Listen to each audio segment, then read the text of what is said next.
Good morning all of you. बच्चों, आज हम सोशल साइंस में चैप्टर 14 पढ़ेंगे। भारत में लोकतंत्र।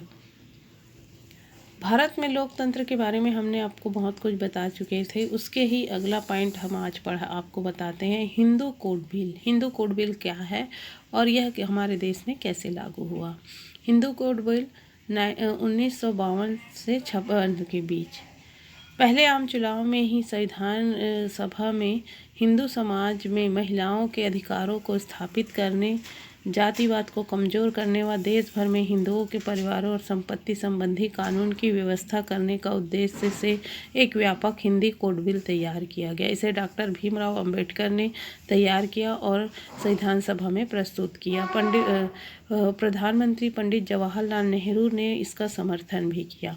बाकी जो रूढ़िवादी हिंदू थे वो उन्होंने इनका विरोध करना शुरू कर दिया। अतः पहले आम चुनाव में हिंदू कोड बिल लागू नहीं हो पाया। इसके कारण डॉक्टर भीमराव अंबेडकर ने जो है मंत्रिमंडल से त्यागपत्र भी दे दिया था।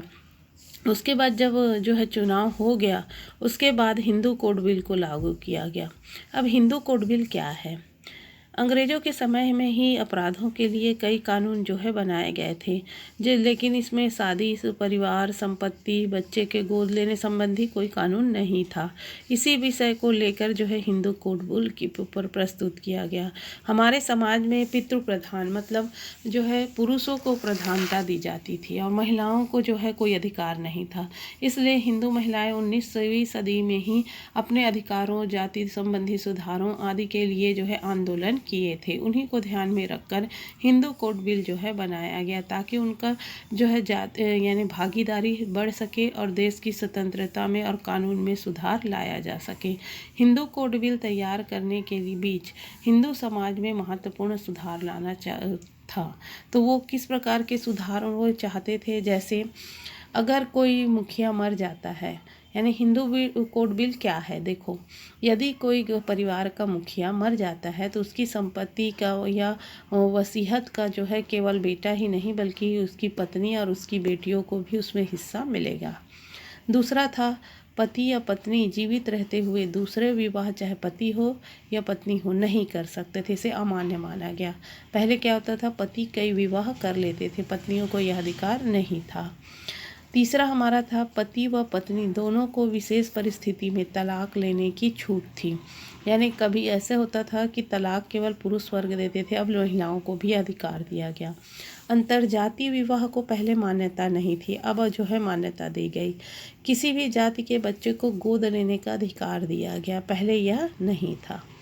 किंतु ये जो हिंदू कोड बिल था, यदि हिंदू कोड बिल जब पारित हुआ तो जो परंपरावादी हिंदू थे उन्होंने इनका विरोध किया। यहाँ तक कि कांग्रेस का सबसे बड़ा नेता राजेंद्र प्रसाद ने भी इस सुधारवादी हिंदुओं की जो कानून थे उसका विरोध किया था।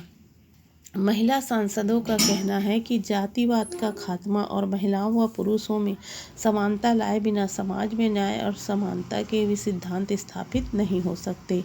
यह विवाद 1952 से आम चुनाव से ही चला आ रहा था। इस प्रकार से हमने देखा कि हिंदू कोड बिल के विरोध होने के बावजूद जो है ये पारित हुआ। यह भी कहा गया कि केवल हिंदुओं के समाज में ही ऐसा क्यों सुधार, क्योंकि अगर ऐसा होता है तो हिंदू समाज जो है छिन्न भिन्न हो जाएगा, तो इसमें ही सुधार क्यों। तो इसके बारे में डॉक्टर भीमराव अंबेडकर और पंडित जवाहरलाल नेहरू ने कहा कि हिंदू समाज में शुरू से ही सुधारक जो है एक्टिव रहे और बाकी जो समाज है उनमें इतना जो है सुधार कार्य नहीं हो पाया है। और उसी समय भारत विभाजित हुआ था, ऐसे में मुसलमानों के समाज में कोई छेड़छाड़ किया गया तो उससे क्या है, देश में कानून बनाने में बहुत ही दिक्कतें आएगी। इसलिए हिंदू समाज में इस प्रकार के किया गया। कई बार क्वेश्चन ये पूछा जाता है बच्चों कि यदि हिंदू कोड बिल नहीं होता तो क्या होता? महिलाओं की स्थिति खराब हो जाती, दयनीय हो जाती। किसी भी बच्चे को गोद ना लेने पर कई विवाह होते जिससे आपसी लड़ाई झगड़े होते। इस प्रकार से कई ऐसी परिस्थितियां बनती जिससे हिंदू महिलाओं की स्थिति और भी दयनीय हो जाती। इसलिए हिंदू कोड बिल जो है बहुत ज़रूरी था और यह 1956 में लागू हुआ। आज इतना ही।